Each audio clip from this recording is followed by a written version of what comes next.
You have to do something big and important, or nobody will remember you when you're dead. Welcome to the broadcast. Listen, I am excited about this particular review. So, let me say this. I'll begin with a non-spoiler, and then we're going to transition to a spoiler. So that'll give you some opportunity to turn it off, come back to it, and then we'll dive deep into some coaching and some commentary, if that's okay with you. All right. And so this is Magazine Dreams. All right. So let me just show a little bit of the trailer for those that may not have seen it so that, yeah, you can get interested if you're not interested. You know, it's definitely a really great film. Let me just start out with that. Really, really great film. And if you're interested in film, I think that this particular film is going to bless you for sure. I think it will give you a level of understanding that maybe you didn't have before. So, with that being said, let me just provide a summary and then we can get right into the conversation. First and foremost, Magazine Dreams follows Killian Maddox, played by Jonathan Majors, an inspiring bodybuilder with dreams of achieving world fame. Okay, world fame. The film explores Killian's struggles to balance his intense bodybuilding aspirations with his everyday responsibilities, including caring for his aging grandfather, which he warmly refers to as Paw Paw, which I also call my granddaddy Paw Paw too. May he rest in peace.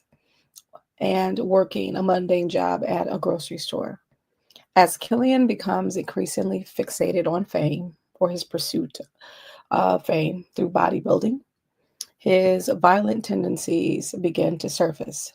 And a lot of that has to do with certain factors, which we will talk about as we continue on with this review. The movie uh, basically shows a growing aggression, which culminates into an intense ending where he confronts his bodybuilding idol, Brad Vander Horn. And so that's pretty much the general summary of the film. So let's talk about the specifics. So, for the most part, we have Jonathan Major, right? Jonathan Majors playing the part of this young man trying to become a famous bodybuilder. Now, what you will notice throughout the film is his faithfulness, his dedication to the craft. He's eating all the right things, right? He's making good choices. He's making complaints with, I believe it's a social worker that he's having to meet with on occasion, whether it's because of a situation he's being forced to have to talk to her.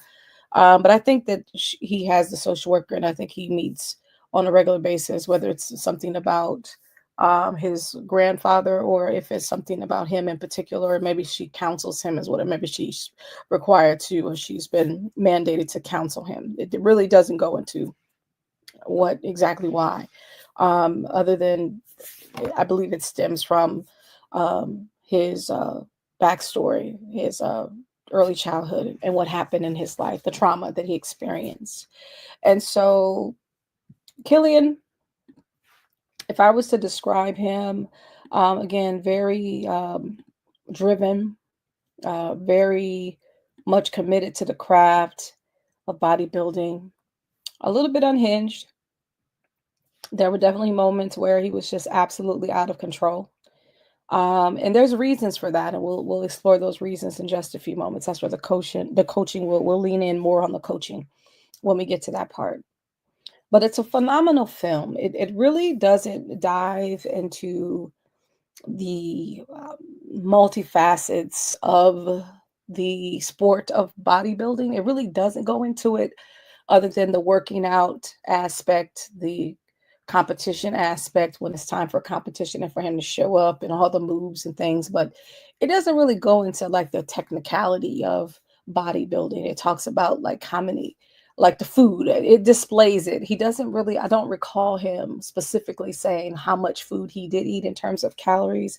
I think I caught it at one of his interviews. He mentioned something about 6,000 calories a day or what have you. But he did have a lot of food in the scene where when he went out or at home, you could see the type of diet that he was committed to because of his aspirations and how he really looked up to, having, his idol and looking up to him and constantly writing to him and seeking advice and just admiring his physique and admiring, his celebrity status as a bodybuilder. And obviously that's what's motivating him to have that drive.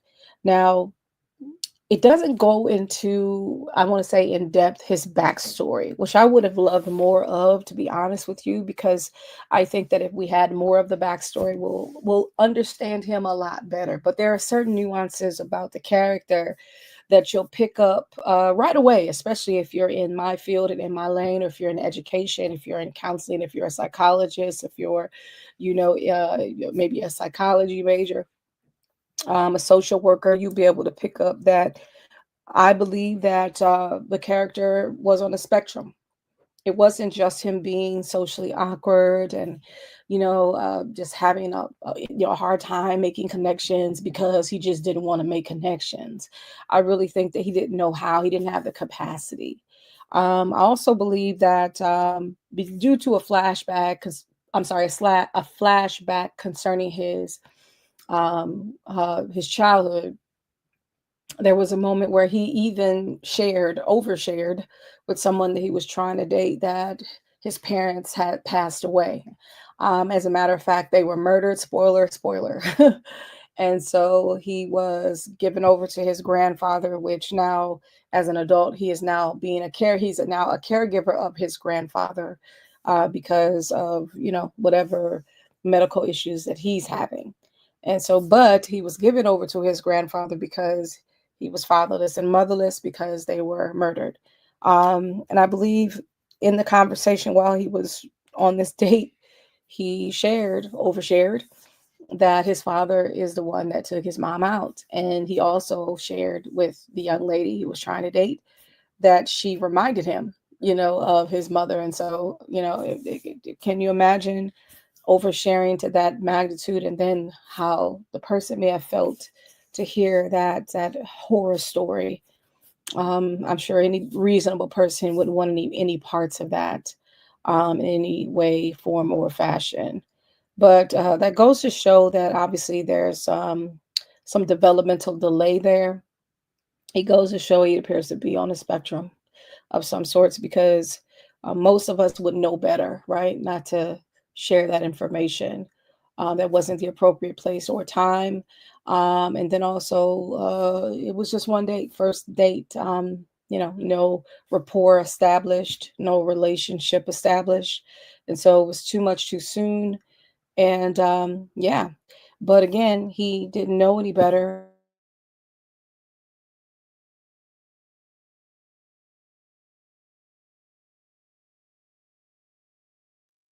Either in his head, dreaming and daydreaming a lot, or dreaming about what his aspirations are and how he's going to achieve it, and or he's battling and tormenting himself, trying to manage his emotions, feeling like he's getting the bad end of the stick. Such as he made a complaint about, as he was talking to the social worker, about there being a food desert, right, in his community, and he has to travel a certain length to get healthy foods that he needs to nourish his body so that he's able to get in good shape, and that the food that is readily available in his community is toxic and it's only going to do him harm. Another instance was, again, him battling inwardly, was when he felt like his grandfather was being mistreated. There was a company, a business that painted their home, and they only put, the bare minimum on there. It needed another layer of paint, and the business just, basically was refusing to accommodate them, refusing kind of, try to blow him off, blow this grandfather off. And so he tried to let them know, you're going to respect my grandfather. He's a veteran and he fought for our country and all this stuff. But the owner of the paint company wasn't trying to hear it. And they just was outright just like, we're not doing anything. If you want us to come, you're going to have to pay us or whatever. So instead of managing it, like a mature adult, Killian, the character, decided to retaliate and to go to the store. And then he began to go into a fit of rage, destroying the business, the windows, everything that was in his path, as a get back for disrespecting him and disrespecting his grandfather. But unfortunately, there's a scripture that says, if you live by the sword, you'll die by one. The retaliatory aspects of that, they came back and they did him harm at the most inconvenient time, which was when he was on his way to a bodybuilding match or competition. And so, of course, your body has to be tight and right. You can't come in with bumps and bruises. You can't come in with a busted nose and black eye. You can't come in with your teeth busted and your head swollen, you know what I mean, and blood running everywhere.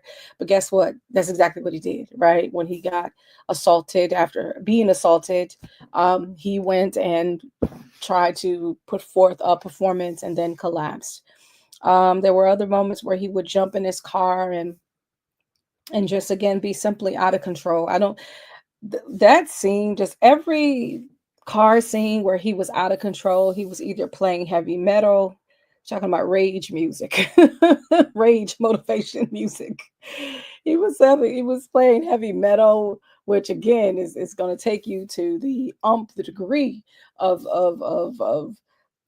madness. He was playing that, and then the way that he was driving. I mean, shout out to the individual who wrote and directed this film. Man, the camera work was crazy in a good way. Especially every time he was in his car when he snapped. You know what I'm saying? He got in his car, he was driving all crazy. It was just so good. The camera motion, it was inside of the car. So it looked really crazy. And you just never knew when he was going to snap, when he was going to crack or pop. You just never knew. Even at work, like he just felt like he was being discriminated against. He felt the racism, he felt the bigotry, like he felt, different, and he was treated different. There were things that were said that was inappropriate and stuff, and it made him feel away. So he made him more angry. It made him even more angry. And so he did things that were inappropriate as a result of how he was made to feel. There was a moment where he spit it in somebody's pie. There was a moment where he mind you, during one incident where he was so enraged that he got in the car, he literally he had an auto accident. He was hitting cars and whatnot. And ultimately he had to go to the emergency room. And I think there was a moment where even the cops jumped him because he caught up with the guy. I just happened to run into him at a restaurant, and then the same guys that jumped him, he was one of the guys. And so he, tried to scare him a little bit, get back at him and told him, you're not so, brave now that your boys aren't with you. And so, but he was there with his family at the diner, the guy that jumped him or was a part of orchestrating that. And yeah, he just started taunting and terrorizing the whole entire restaurant, just completely lost control, And so, again, speaking to his mental health, speaking to, the fact that he is very much childlike because he's suffering from arrested development, not knowing how to manage his emotion, the rage, and not knowing how to manage when conflict arises, not knowing how to manage it.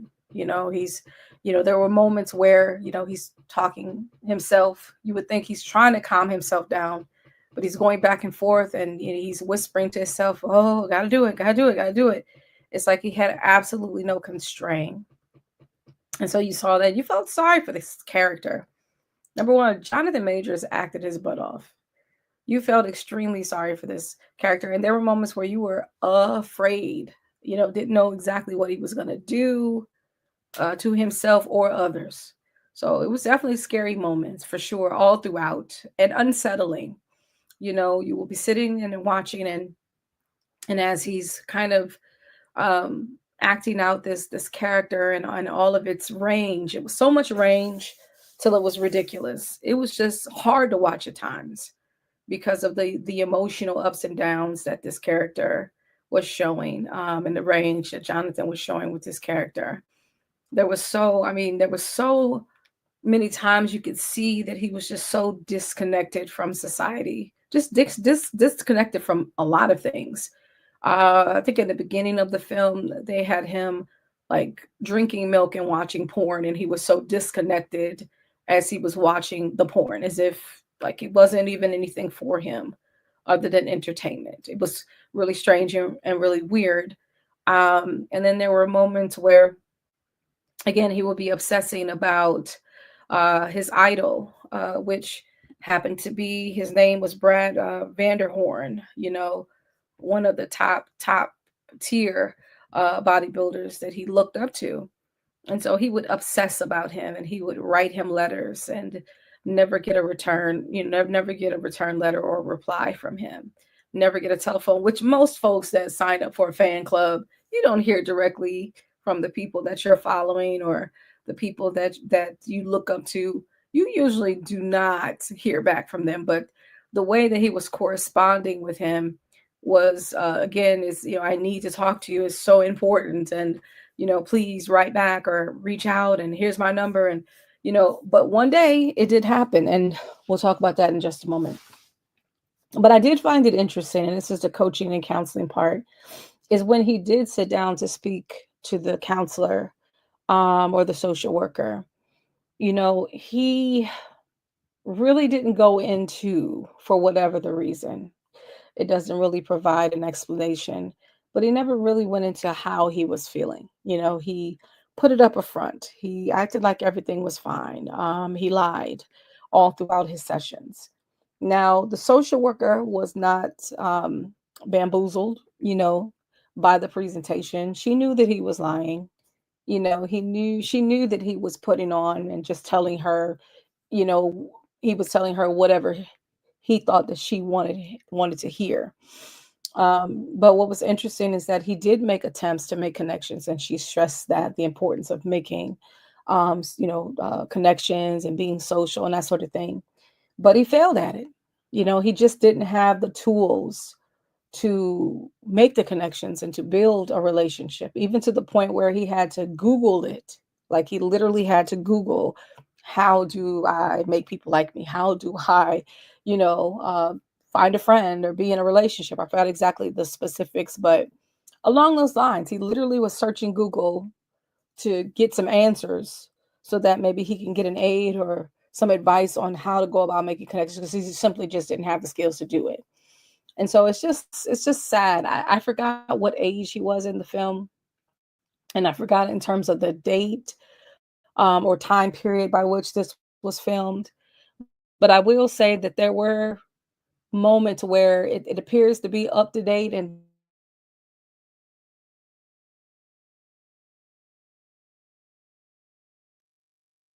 what was up to date was the fact that he did have like a live stream.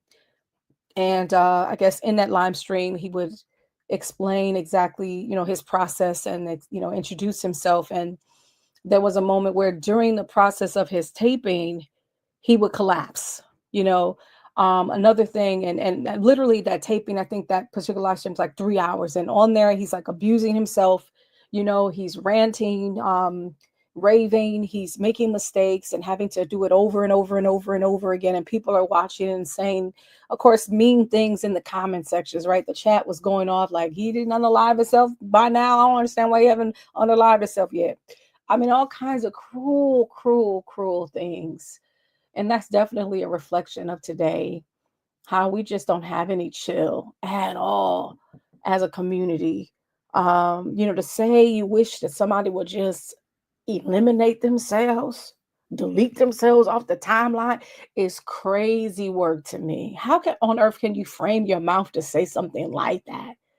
And you say it with all kinds of boldness because you're behind a keyboard. That's madness to me. But that's where we are. So some of that was shared in the movie. He read those comments too, and I'm sure it impacted him, but it didn't get in the way of his drive to become the best and to become one of the greats. What got in the way of his drive and becoming one of the greats is his limitation with his body. I believe one of the judges, and that was one of his major things that he carried with him throughout, is they basically complained about or critiqued the size of his shoulders or something. They're saying that they didn't like the size, that it was too small or something to that effect. And he said basically he took offense at that. So no matter how much he abused steroids, and also he took drugs, again, to give him that energy, that boost to keep building up his muscles. And again, no pain, no gain, that attitude. And I think he was, again, it was a means to medicate himself, so that he can just go in and pursue, actively pursue, his weight goals and muscle building goals and etc. And also, I believe taking the drugs was a way to numb the pain. The fact that, he felt like an outcast, that he wasn't accepted and he did not know how to navigate in the world that he was in. He lived in his own world, in his own mind. And so that was that. That was some of that I've gathered. And yeah, there was a moment where he tried to pursue intimacy. I don't know exactly where he lived, but I don't know if it was illegal. Prostitution was illegal or legal or whatever. But there was a moment where he did make a connection with a prostitute. And during that time, of course, he violated the unspoken rules, right, of being around a prostitute. And one of those things is just not kissing on the lips. Prostitutes want to keep it as distant as possible, even though sex is definitely not something that we will do to create distance. It bonds, but people that are addicted to that or people that pursue or to get that, they obviously have an issue with connecting, and or there's some other underlying issues going on. But in that interaction with the sex worker, she seemed to be interested, in him, was attracted to him because of his body. And he asked her, did you like what you see? You like my body? And she's like, yes. And they're interacting. And again, he stepped over the line, crossed the line by kissing her. He wasn't supposed to. He didn't realize that. But he also felt uncomfortable being touched. And that was something that was not explored, in depth as to why he felt uncomfortable being touched. He said, and you don't like me, you don't care about me. And yeah, you literally picked up a stranger for a particular purpose. And so again, having a difficult time understanding what was really going on was clear. And so one of the things that I did like, with that particular scene was the fact that he asked her about, the shoulders and what did she think about it, and how one of the judges had critiqued him on it. And she said, no, it's beautiful. It's perfect. And he said, was the judge lying? He said, we all lie. We're all liars, you know? And so the truth of the matter is that, especially in his world, most folks are liars. And, right there, she's confessing, yeah, I'm lying to you too, and so it just makes it even more difficult to form strong bonds and to trust and to get into a relationship and to be vulnerable. And so we move along with the storyline. And just like I forestated, there was an incident where, there was a retaliatory attack where the business owners or the sons of the business owners or whomever, the family members of the business owner that painted the house, that got mad that he vandalized their store, went looking for him. And so on his way to the next bodybuilding competition, they beat him to a pulp. He was swollen, he was bleeding. I'm sure some things were broken. But yet he still got in his car and he drove to that competition. And regardless of what he looked like, which was a complete hot mess, by the way, he still went in there and he did his thing. And of course, even the bodybuilding, I don't know what it's called exactly, but when they would do the forms, certain, they say show the back and show the arms and, tell them to relax and then go into their next, form. Um, you can tell again that he was, had some underlying issues, because even down to the facial expressions that he would make, he would be extremely animated, and it's just, extremely hard around the face, and gruff and aggressive at his form. And just, it wasn't as graceful as the other ones, because again, there's a lot going on with him, from developmental issues, from him being on a spectrum and just simply not being able to tap into that softer side. He just did not have that ability to do that. And people were taken back by his appearance, the fact that he was bleeding. I don't know if he had a heart attack or something, but he collapsed because obviously he lost blood and everything.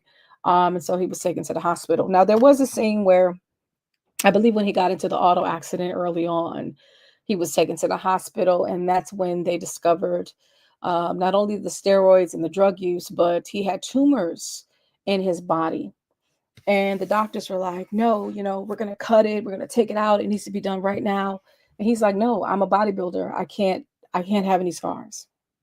So, basically he's willing to risk his health in pursuit of his dreams, his magazine dreams.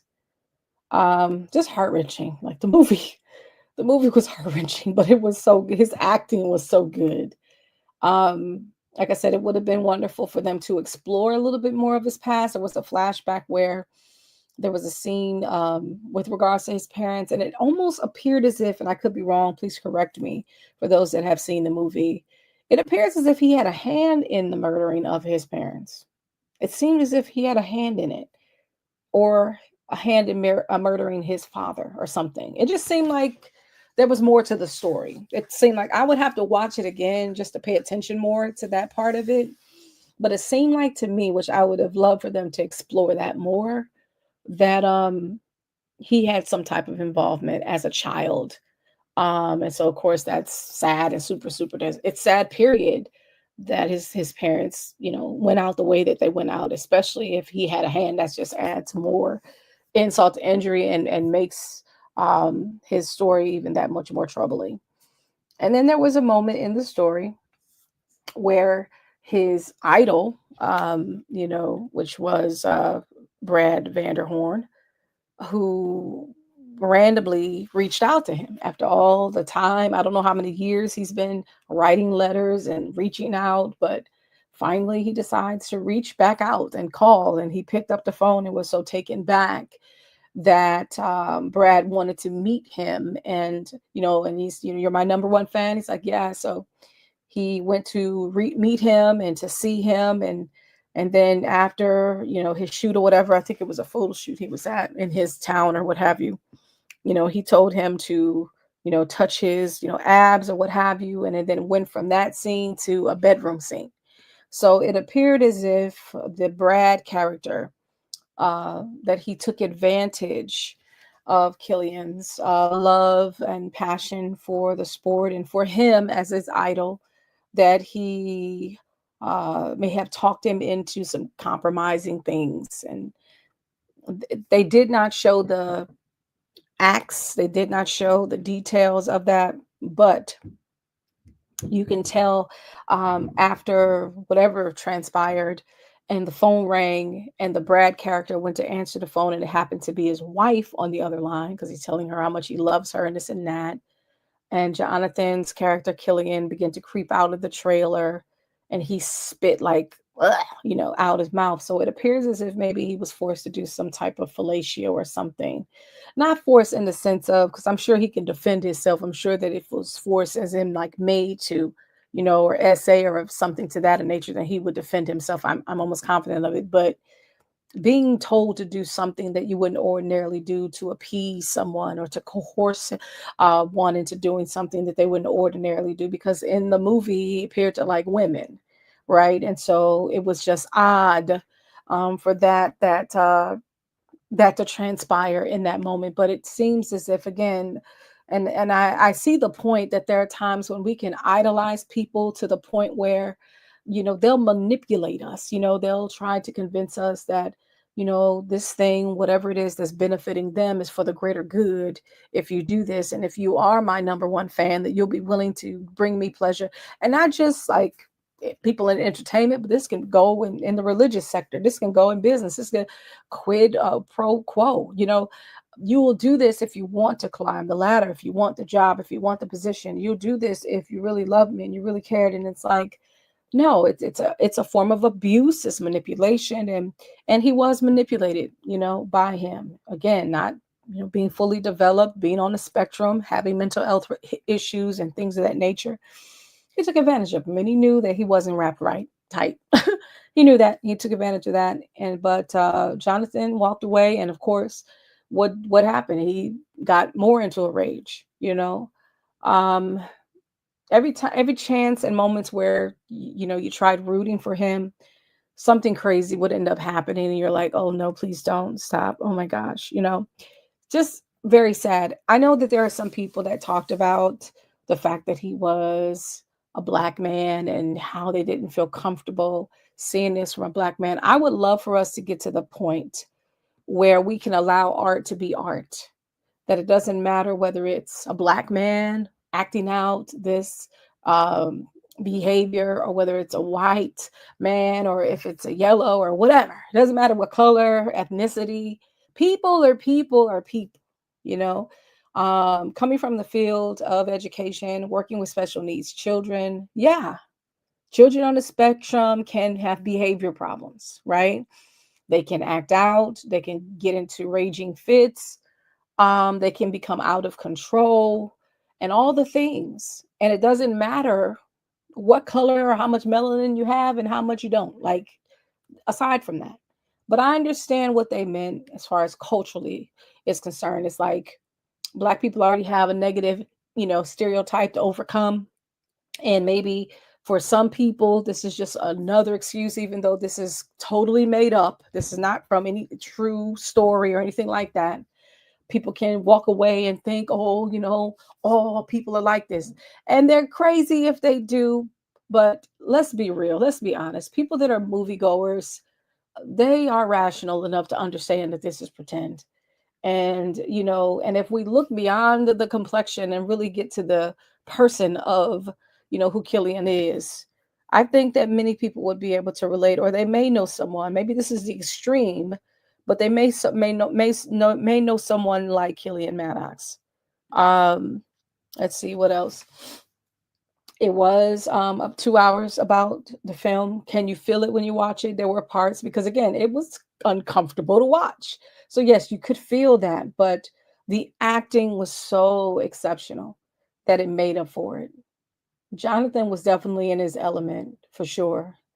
Um, I really do believe that acting is a gift, and I really do believe that he is exceptional. He's definitely one of the greats. I'm glad that we, meaning the masses, were able to get access to this. We know that this was, I believe it was shot in 2022, if I'm not mistaken, or 2023 was in theaters, and I know that it did receive critical acclaim. I think Sundance, they applaud, the film, and it has been celebrated, and they were posturing it to be aired about a year and a half or so ago, or a year ago or so, but it had to be blocked because of all the things that were swirling around him at the time, the negativity. But I'm glad that we're here, and I'm glad that those that appreciate art is celebrating this as a piece of work to be added to many other projects that he has done, that again has encouraged people to be better at their craft, and or just again cause some people to Maybe look at their situation and say, you know what, my situation may be bad, but it's not as bad as Killian's. You know, was having a conversation with someone and saying, oh, the film, it's really depressing. I'm really going through my stuff, but to me, if I was depressed and I saw this and I looked at my situation and circumstances, I would think to myself, huh, well, it could be worse. It could be worse. And if Killian, you know, now there was, redemption towards the end. It got real, real, real dark towards the end where he was plotting to do some type of mass shooting or plotting to do some revenge plot on his so-called idol that took advantage of him and made him do some really disgusting things. But he didn't carry it out, even to the point where, he put on his wall that Killian Maddox was here, as if to say, I'm no longer going to be here because after I do what I want to do, which was he ordered the gun and all the things and plotted out his scheme, after I do all this stuff, then I know that I'll be remembered. And that was another thing he Googled. How can I be remembered? What can I do? And I think he got to the point where he reckoned within himself, maybe if I actually do something positive and make an impact rather than do something negative, maybe that's the best thing to do. And he did. He didn't carry it out, even though we thought he did, because he carried it out in his mind. And that was another thing. There were moments where, there was some fantasy and there was some daydreaming in the moment, and you thought that it was him actually performing and following through. But it wasn't him. It was just him, dream-like in a dreamlike state or daydreaming about it, fantasizing about it, but he didn't carry it out. So it kind of ended in that way. And it ended with him embracing his granddad and then him throwing away all the drugs and all the things, and just, wanting to do things right. And so there you go. Just a kind of a little arc there and a positive note. It's just an interesting movie. Like I said, it's very different. I think that most people just thought it would be a story about an aspiring bodybuilder and his journey. No, this is different, for sure, but it's a good different in the sense of, especially with the acting and everything. And it's a couple of takeaways. If nothing else, you may be a little bit more compassionate towards people. You never know what people are going through or inwardly what they're struggling with. You never know. So just a little compassion may go a long way. Killian could have used some additional support from the people that he worked with, or maybe the folks where he worked out at. If he would have had a little bit more positive interaction, interpersonal reaction, maybe his world would have been a little bit different. And we all know somebody or some people that are a little bit different, that we live around or that we work with or whatever. It doesn't cost us anything to be kind. You know what I mean? It doesn't cost anything to be friendly, or to have conversation or to try to connect. Even if it's just at a professional level, or, if they're at the grocery store, ask them how their day is going and, tell them, well, you have an amazing day or whatever the case may be. There's no harm in that. There's definitely no harm in that. And I think that if he had more of that, it may have offsetted some of the other things. And the other takeaway that I would say, take advantage of the opportunity of talking to a counselor or a social worker or a coach. I felt like that was a resource that he did not take advantage of. He told her whatever he thought that she wanted to hear. He embellished a lot. He lied.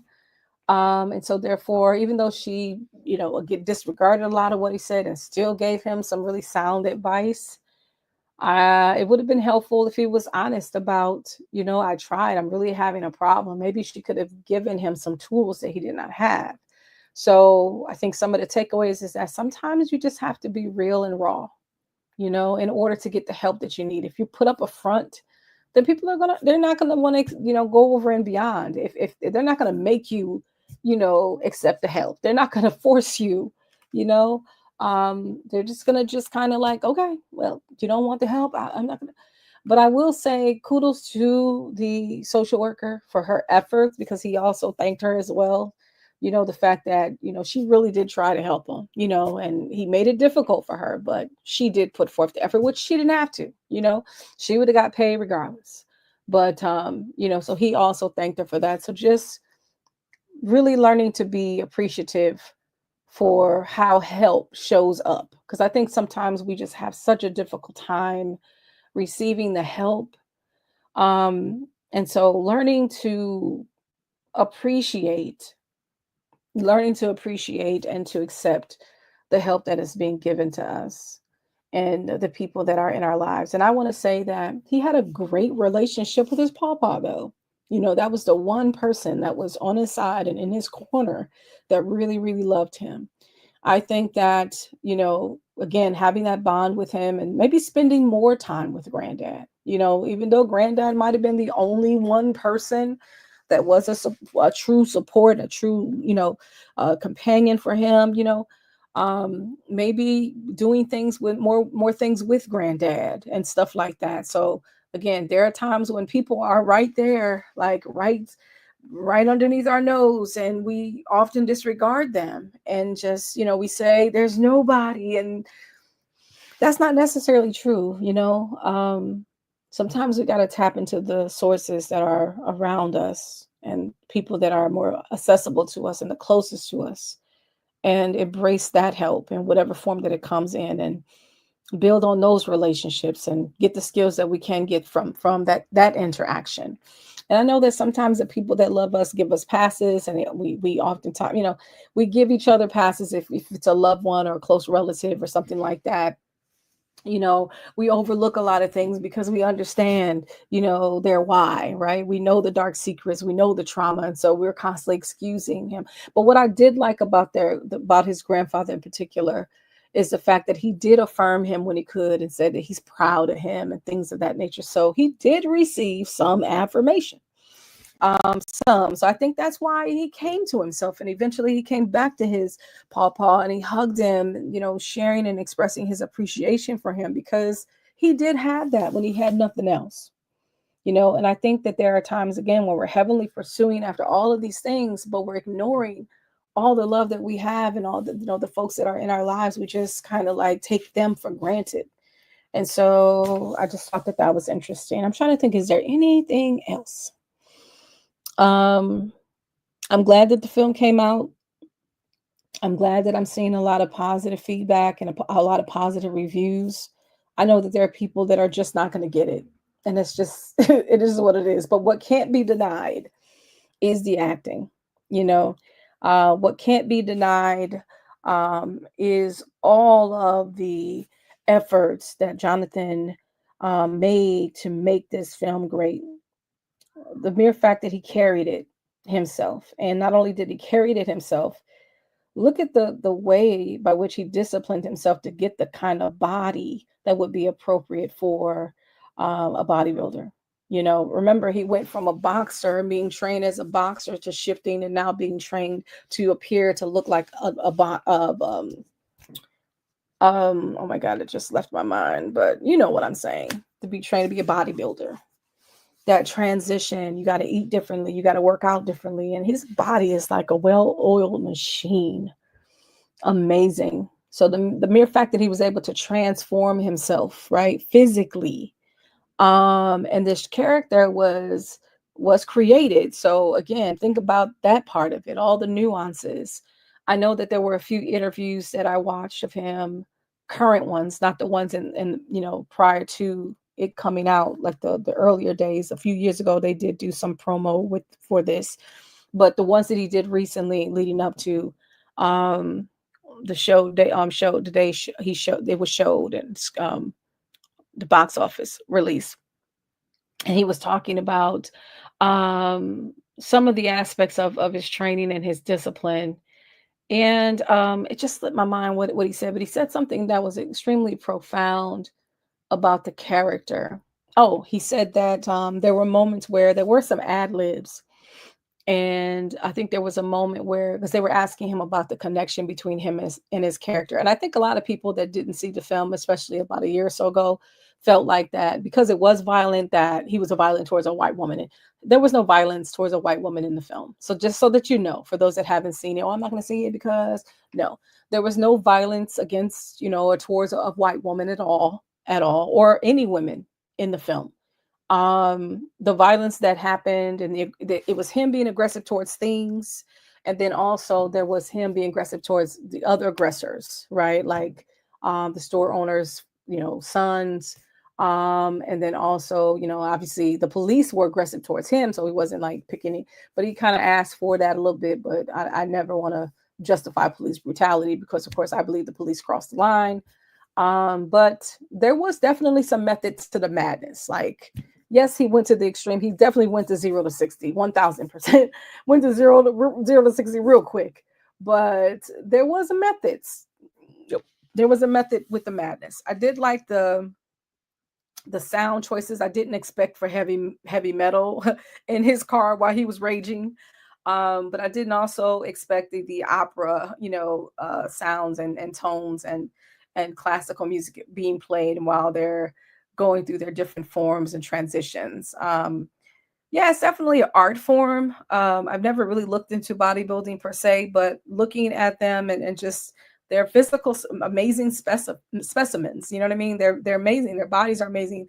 To be able to shape your body and sculpt your body to that degree, that's just absolutely amazing to me. So kudos to him for being able to do that, to have enough discipline to do that. Kudos to him to be able to bring this character to life, whole fictitious character, whole, made up character, bring it to life, and give us something to talk about. You did an amazing job.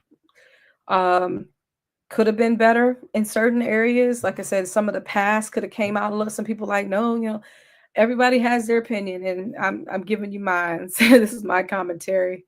Yeah, I think they could have took a deeper dive into his past a little bit as a child, like some of those flashbacks, or could have been a nightmare, while he was sleeping, of him as a child, and what really happened, to his parents, and whether he had a hand in it or not. That would have been great to explore, or whether he was physically abused, or maybe that was a part of why there was such a, something tragic that happened. Maybe he was physically abused or sexually abused or something to that effect. But it wasn't explored. So my takeaway is this: I really do hope and encourage you all to go see the movie while it's out there in the theaters. Go check it out. I know the theater that we went to, it was like downstairs, off to the side. Like it wasn't the best theater in the world. It was AMC, but I'm saying, how they have all these different sections and stuff. It wasn't the best of section, put it like that. Because when we went down there, it even smelled pissy, like somebody didn't make it to the bathroom. So, and also, like when we went in there, the audio wasn't turned up. So like all the previews, we couldn't hear any of that, which is fine, because we just went to a movie. My son and I went to a movie. Where did we go see? We went to a movie recently. I forgot what movie we went to see. Was it Captain America? Maybe it was Captain America. And the seats were like malfunctioning and whatnot. So at least the seats were fine, but it wasn't a big theater. It's not a big theater though. I think they do that on purpose, to be honest. I guess they'll make the determination based on the ticket prices. I know my son and I were in the theater, and there was one other person.